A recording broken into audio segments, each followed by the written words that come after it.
Hi, welcome to What the Flick. A bunch of us are here today. I'm Christy, that's Alonzo. Bibbs is here joining us, and Ben is back. You've been traveling. I have. And but you've not been to Detroit. You're not going to Detroit. I was in Detroit last year. Were you? Okay. Yeah. Was it nice?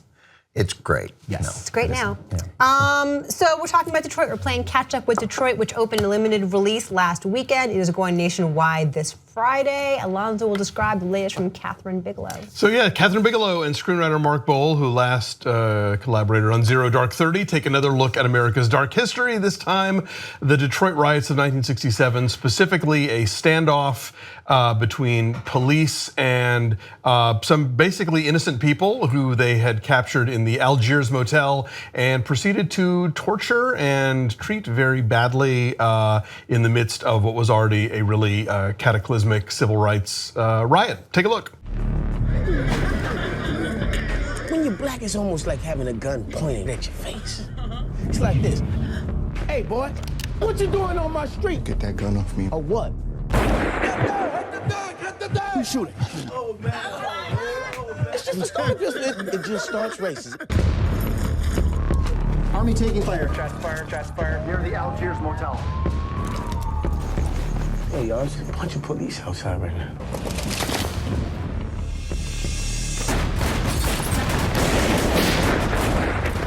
This is a very intense viewing experience. Eventually it is, yes. I mean, yeah, once it really picks up and gets to sort of its central, thing that's happening, I mean, it's one of the more sort of viscerally uncomfortable movie experiences I've had in a while. And that's by design. Yeah. Yes, it's supposed to be. Yeah, it's basically this is what it's like to be tortured and abused. And I don't know if you know your history, but not everyone comes out of this okay. Yeah, this is basically torture and pain and horror in a very profound way. At the hand of authority figures. So, yeah. This is like Michael Hanukkah level of, But it takes its time to find its footing, I would say, because for a long time, it's really three different kinds of movies, right? For a long time, it is this docudrama. And it is a bit scattered, I would say, in its narrative. And it doesn't have much momentum for a long time. It's like, here's this person, here's this person, here's this person. And once those threads come together, once those characters come together at the Algiers motel, like eventually then it becomes a horror film. It becomes a totally different kind of movie, and it is chilling, and it is gripping, and it is deeply, deeply disturbing.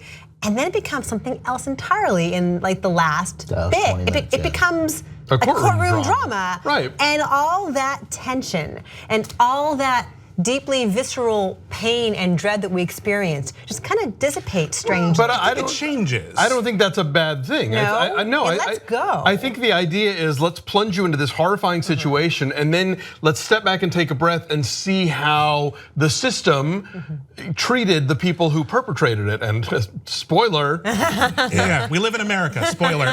You can imagine. And I think it's just a different kind of horror. Here's this horrible experience, and then you think there's going to be justice or anything like that? No, that's worse. I didn't. The courtroom stuff was fine. I actually couldn't really follow it. I mean, but I don't think that mattered terribly. You knew where we were headed, and you knew that there was not going to be justice, even if you didn't know the story. You'll sense that. But what I thought was really what was effective, and I struggled with exactly what you're saying, Christy. I was like, well, I recoiled 7 or 8 times. During the movie, and then the end came, and then the air is let out of that sort of rising, that enormous tension that we felt. But what I thought was where it was its strongest, and where some of the criticism has been, I actually don't think this part is as right, because we saw what will be a lifetime of emotional scars. Like, here's one of the effects of going through this, of having your humanity stripped away, of being totally, of losing even in 1967, not during slavery, any sense of determining your own future, right? All your self-determination was gone. It was totally in the hands of these police officers, these imbecilic authority figures. And the focus of the last 20 minutes of the movie, he's scarred for life. He won't even take a job where there's a police officer. He won't take a job where a white person profits. John Boyega's character, you mean? No. L.J. Smith. The Larry character. Oh, he was great. I gotta look at his name. Yeah, his name was terrific. He was the best. He was his performance was the best because it had the most depth, the most sort of. You have his name? No, I'm gonna look it up. Yeah, John Boyega is the name, but he actually plays one of the more sort of inert characters. Yeah, and that's sort of not for, but to me, seeing a guy who for the rest of his life is afraid of the police and senses that his one way of payback will be that he's not gonna follow his dream because it will benefit white producers down the road. Algie Smith. Algie Smith. He has these beautiful moments of emotion. I thought that ended up being rather powerful, which to me sort of explained the last 20 or 25 minutes of the movie.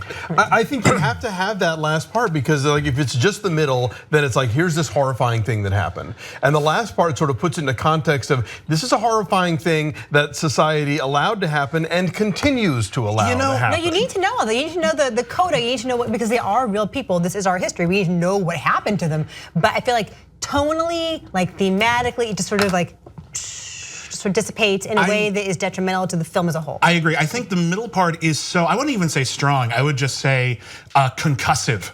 It is so forceful and it is so brutal for so long that it overpowers everything else in the movie. And even though I agree structurally you need that falling action, that sort of look at the court case that followed, by that point I'm still dazed. It's like in The Dark Knight. You don't start torturing someone by hitting them in the head. Everything's fuzzy afterwards. That last act doesn't have the impact it should because it comes after so much torture. And even the prologue, which tries to set everything up in a certain amount of historical context.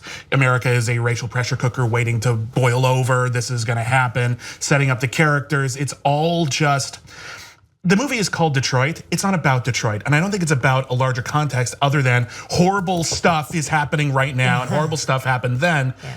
I'm not entirely sure we needed the movie to convince us of that when that's really kind of all the movie has in its pocket. But you know what? I've been hearing that argument like, oh, who is this movie for? And don't we all know this? I don't think we know this. I think I think we have to keep learning this because I think there are so many people who want to say, oh, well, they should have listened to the cops. They should have whatever fill in the blank thing. That's always the excuse when a cop kills somebody, even though we find out later that there was no reason for that. And it's like, yes, there are a lot of really great policemen out there who are dedicating their lives, men and women, to keeping people safe. But there are also a lot. It is a broken system that allows horrifying things to happen and for no consequences to befall the people who perpetrate them. And this movie tells that story in a way that feels shockingly and sadly relevant.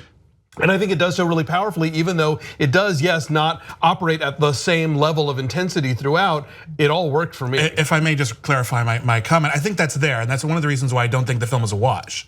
But I also think that it is just so blunt and heavy-handed, I have trouble celebrating it for that, even though it's gonna be exactly the movie some people in the audience need.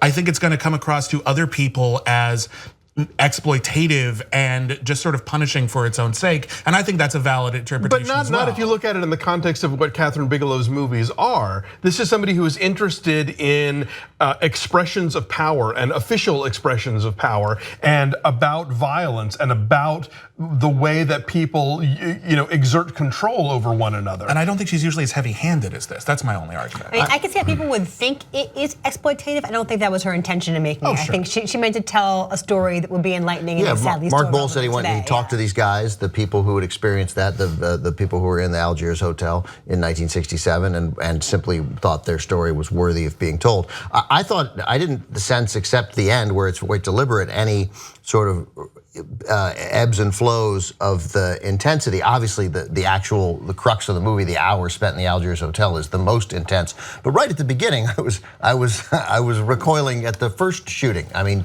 there's a nonsensical shooting prior till we get to the Algiers hotel during the looting and a defense of it. And I thought seeing the cops sort of come together and defend the other cops the way they do first at the trial, and the fact that obviously, the idea of cops turning on other cops just isn't done. Although oddly enough, it happened here. They turned themselves in sort of, and then that didn't matter at trial. So I thought there was a lot of value to it. So I agree from a impact of the movie point of view with Alonzo. But one thing it did was we had a couple conversations here, for me personally, here at the Turks. We've spent, I've been on 2 shows where we talked about Confederate, the HBO show, and that sort of controversy. And given my job, I was like, there's no way that these guys are gonna portray Confederate, the show about if the South won the Civil War, that there would still be slavery. And there's no way that the heroes in this show and it's not going to be intentionally exploitative. They're going to do the heroes are going to be the people who we think should be the heroes, and there will be a lot of black empowerment on the show. And I thought you should let these guys make their show. It'd be interesting, and I like alternative history. I like The Man in the High Castle. I like the idea of that. But I tell you, I came out of Detroit, and one of the first things I thought was, like, I don't know that we need a show where we say, you know, I know things are bad for many black people in America, but what if they were a little worse? Yeah. And wouldn't that be interesting? And I did it. Literally, I felt punished. I felt beaten. I thought, I got to go home and I got to see what black critics are saying about this, because what I think is relevant, but those voices matter. So it's a really good movie. Like, it's a really well put together movie. But I think that these sort of discussions about it, like literally every word that's come out of all of your mouths, I agree with. Like, they're all valid. But I fully understand why it seems that there aren't of the 5 black critics I read, that there was some degree of emotional feeling that they had, which was significantly different than what the rest of us felt. That doesn't mean it's not valuable. It's just it's worth noting. Did you read Angelica Bastian and RogerEbert.com? That was a great beautifully review. written. Was the first one I read. My Roger Ebert colleague. I'm glad I read it, and I think people should read it. I don't agree with everything she says. I don't know, but it's also not my perspective. No. Of course, I'm not denying her take on it. And obviously, she's going to see it differently than I did. And again, people should read that review, but I don't think it's the last word. I don't think any review is the last word. And in this era where we, to make it, I retweeted a great piece from Dave Zirin this morning. In an era where in the major sport in America, the thing we celebrate most, that it appears that 32 NFL owners have decided that what Colin Kaepernick did was more egregious than any of the players who've committed assaults, or robberies, right?